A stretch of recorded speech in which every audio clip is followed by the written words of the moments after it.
아피아가도는 세계를 지배했던 로마 제국의 번영을 단적으로 보여주는 상징이 됐죠.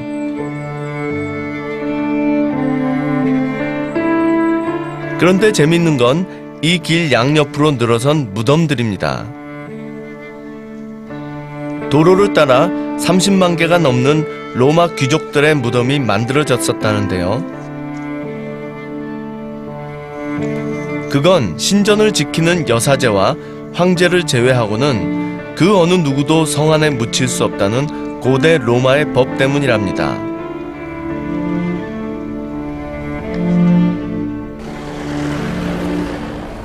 그 옛날 마차가 달렸던 이 돌길 위로 지금은 승용차가 달립니다.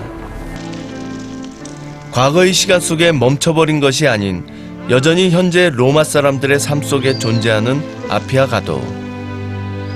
지금 과거와 현재를 이어주듯 한때 이 길은 로마와 동맹국을 연결하는 중요한 도로였습니다. 로마는 이탈리아 전역을 정복해가는 과정에서 그곳을 자기들이 힘으로 진압하고 거기에 주둔해서 통치하는 것이 아니라 모든 이 동맹국들에게 자치를 허용하고 다만 그들과 이제 경제적인, 외교적인, 군사적인 어떤 공동의 목표를 추구해가는 당시로서는 굉장히 상상하기 힘든 어떤 국제관계랄까요? 그런 걸 만들어 갔거든요. 그리고 그런 국제관계를 만들어 가는 데 있어서 가장 중요한 역할을 했던 게 바로 이 아피아가도를 비롯한 도로였습니다. 한니발은 16년간 이탈리아 반도에 머물면서 로마의 동맹체제를 깨는 데 주력했지만 결국 실패하고 말았습니다. 그만큼 로마가 도로를 중심으로 만든 동맹체제가 강력했기 때문이죠. 로마는 이 길을 통해 유럽, 아시아, 아프리카에 이르는 대제국을 건설할 수 있었는데 그 도로의 길이가 8만 킬로미터에 달했다고 합니다. 아피아가도는 로마에서 출발해 이탈리아 남부, 장화의 뒷굽 쪽에 해당하는 브린디시까지 약 540km를 이어졌습니다. 이곳이 고대 로마 시대 때 로마에서부터 시작해서 이 이탈리아 반도를 관통해서 이 브린디시까지 이어지던 아피아가도라고 하는 굉장히 중요한 도로의 마지막을 알리는 그런 장소입니다. 이 기둥이 아피아가도의 종점을 표시한 상징물인데요. 과거 로마 시대 이곳이 중요한 항구였음을 알려주는 브린디시 역사의 자존심과 같은 존재입니다.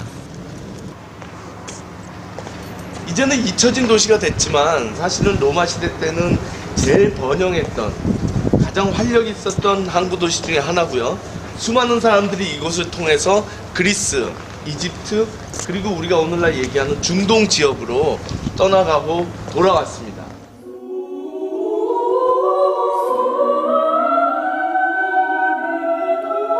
로마 역사에서 우리가 잘 알고 있는 시저, 즉 카이사르가 권력을 잡기 전 내전을 벌일 때 적을 쫓아 그리스로 향했던 곳도 이곳입니다. 중세시대 프리드리 2세가 십자군 전쟁을 위해 떠났던 곳도 바로 이 항구입니다. 이렇게 브린디시는 로마 역사에서 새로운 세계를 여는 출발점이기도 했습니다.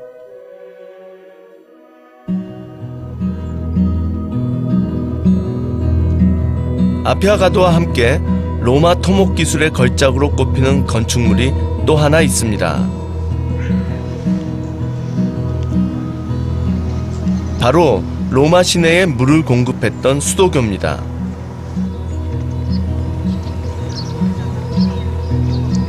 로마의 수도교 중 가장 보존이 잘 돼 있는 것이 바로 이 클라우디아 수도교입니다.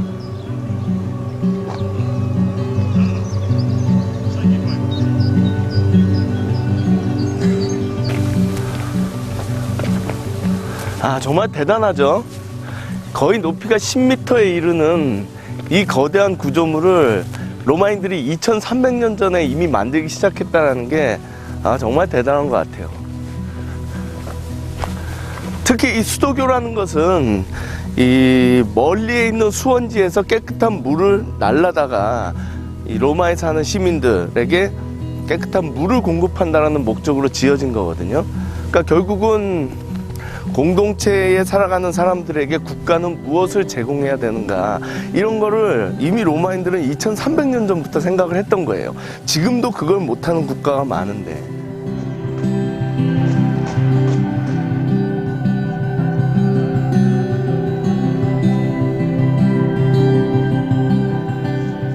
작은 도시국가에서 시작한 로마는 유럽, 아시아, 아프리카, 세계 대륙에 걸쳐서 대제국을 건설했습니다.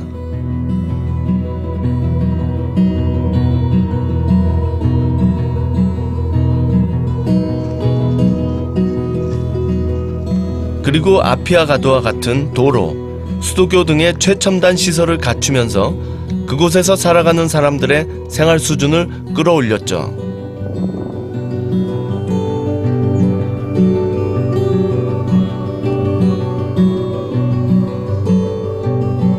문명이란 것을 통해서 제국을 건설하고 유지했던 것이 바로 로마 제국이었습니다. 그러니까 유럽 전역, 북아프리카 혹은 이제 아시아에 가도 이것과 똑같은 문명의 흔적들을 볼 수 있거든요. 어떻게 보면 참 글로벌 스탠다드라는 거를 2300년 전에 자기들이 지배하던 영역 속에 확산시키고 그것을 통해서 어쨌든 이제 하나의 제국을, 하나의 공동체를 만들어 갈 수 있었던 그들의 힘이 참 놀랍게 느껴져요.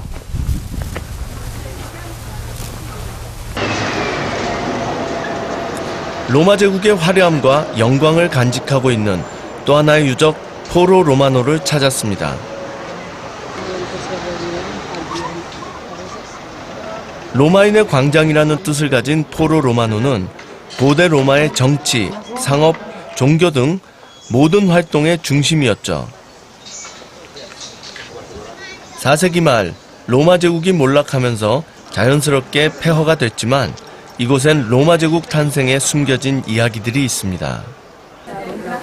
깐나의 전투에서 거의 7만이 넘는 병사를 잃은 바로 장군이 전쟁에서 패해서 이 로마로 귀환을 할 때 당시 집정관이었던 파비우스 막시무스를 비롯한 로마의 시민들은 이 성문 앞까지 나가서 바로의 귀환을 환영해 줍니다. 그가 전쟁에 졌음에도 불구하고 도망가지 않고 공화정에 대한 신의를 잃지 않고 돌아와 준 거에 대해서 감사의 표시를 했던 거예요.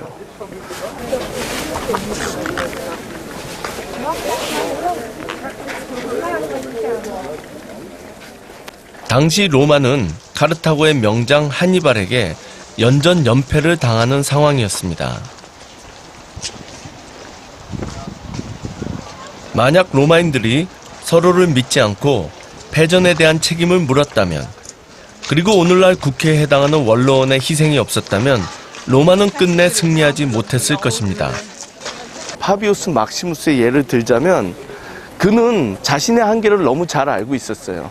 결국 한니발 정도의 훌륭한 장군은 로마에 존재하지 않는다. 그러니까 우리는 전쟁을 하기보다는 시간을 끌어서 그의 보급선을 잘라야 된다. 그걸 이제 지구전이라고 얘기를 하는데요. 그런 지구전을 통해서 파비우스 막시무스는 굉장히 승기를 잡아갔어요. 거기에 분노한 한니발이 이 로마 인근까지 와서 로마 귀족들의 땅을 다 불태웁니다. 파비우스 막시무스의 땅만 남겨놓고요. 결국은 사람들이 파비우스 막시무스를 의심하고 그를 내쫓고 로마의 전략이 바뀌길 기대했던 건데, 그거를 알고 있었던 파비우스 막시무스는 원로원에 나타나서 자기의 모든 부동산을 국가에 헌납해버립니다. 결국 자기가 한니발과 아무 관련이 없다는 것을 재산을 포기함으로써 보여주는 거죠. 그런 이제 그의 어떤 헌신, 희생이 있었기 때문에 로마는 한니발 전쟁을 승리로 이끌 수 있었던 거고, 그런 사람들이 계속해서 나와요. 이제 공화정 초기에 50여 개의 귀족 가문이 있었는데 공화정 말기가 되면 귀족 가문이 10여 개로 줄어들거든요. 결국은 40여 개 가문이 전쟁으로 이 국가를 성장시켜가는 과정에서 다 희생되고 만 거죠.